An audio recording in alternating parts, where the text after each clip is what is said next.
নজর রাখবো পরবর্তী সংবাদে। পঞ্চায়েত ভোট আসন্ন, ইতিমধ্যে ব্যালট ছাপানোর কাজ প্রায় শেষ এবং যে তথ্য উঠে আসছে কমিশন থেকে, তাতে করে 26 লক্ষ ব্যালট পেপার ছাপানো হয়েছে। কমিশন সূত্রের খবর, পঞ্চায়েত ভোটের প্রস্তুতি নিয়ে কমিশনের অন্দরে এক প্রকার জোর তৎপরতা।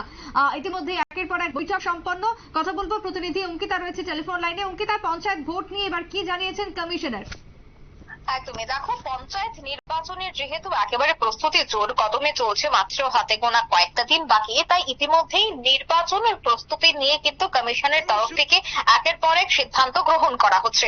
অন্যদিকে ভোট গ্রহণ প্রক্রিয়া যেভাবে চলে বা ভোট গ্রহণ প্রক্রিয়া চলতে গেলে আবশ্যিক কি কি জিনিসের প্রয়োজন হয়, কি কি পদ্ধতি অবলম্বন করতে হয়, সে সমস্ত বিষয় নিয়ে কিন্তু ইতিমধ্যেই বৈঠক হয়ে গেছে। আর সেই বৈঠকেই জানা গেছে যে প্রায় 26 লক্ষ ব্যালট পেপার ছাপানো হয়েছে। ইতিমধ্যে কমিশন সূত্রে আমরা জানতে পারছি, যেহেতু পঞ্চায়েত নির্বাচন একেবারেই সামনে, তাই এই ব্যালট পেপার কিন্তু ভোটের ক্ষেত্রে খুবই গুরুত্বপূর্ণ। তাই সেক্ষেত্রে ব্যালট পেপারটা প্রথমে ছাপানো প্রয়োজন। তাই ব্যালট পেপার ছাপানো এখনো এই মুহূর্তে সম্পন্ন হয়ে গেছে। এখন আগামীতে কি কি প্রক্রিয়া রয়েছে সেই বিষয়গুলি নিয়ে কিন্তু কমিশন এবার কাজ করছে। দেখো, পঞ্চায়েত ভোটের গুরু দায়িত্ব পালন করে থাকেন রাজ্যের নির্বাচন কমিশন। তাই রাজ্যের নির্বাচন কমিশন ইতিমধ্যেই কিন্তু পঞ্চায়েত ভোটের সমস্ত বা যাবতীয় কি কি খুঁটিনাটি রয়েছে এবং ভোট গ্রহণ পর্ব যেদিন শুরু হবে সেদিন সকাল থেকে কি কি কাজ করতে হবে সমস্তটা বিষয় আগে থেকে কিন্তু ঠিক করে নেওয়া হচ্ছে।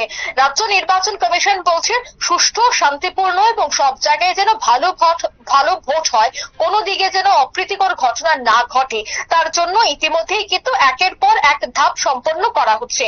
আর বিভিন্ন সময় বিশেষ করে দেখা যায় যে নির্বাচন কমিশন তারা কিন্তু প্রথমে বৈঠকে বসে, তারপর সমস্তটা বিষয় নির্ধারণ হয়। সেক্ষেত্রে বৈঠক হয়েছে এবং সেই বৈঠকের পরই কিন্তু ইতিমধ্যে আমরা জানতে পেরেছি কমিশন সূত্রে যে 26 লক্ষ ব্যালট পেপার ছাপানো হয়েছে, যেখানে ভোট গ্রহণ প্রক্রিয়া চলবে। সুপ্রীতি। একেবারে তাই, ধন্যবাদ অঙ্কিতা তোমায়। অর্থাৎ পঞ্চায়েত ভোটকে সামনে রেখে যে প্রস্তুতি রয়েছে কমিশনের অন্দরে, সেই প্রস্তুতি চলছে জোর কদমে। আগামী 8 তারিখে রয়েছে ভোটকে কেন্দ্র করে ইতিমধ্যে ব্যালট পেপার ছাপানোর যে কাজ, যেটা প্রায় সম্পন্ন, এমনটাই জানিয়েছেন কমিশনার শরদিন্দু চৌধুরী। ছোট্ট একটি বিরতির পর ফিরবো, সঙ্গে থাকুন।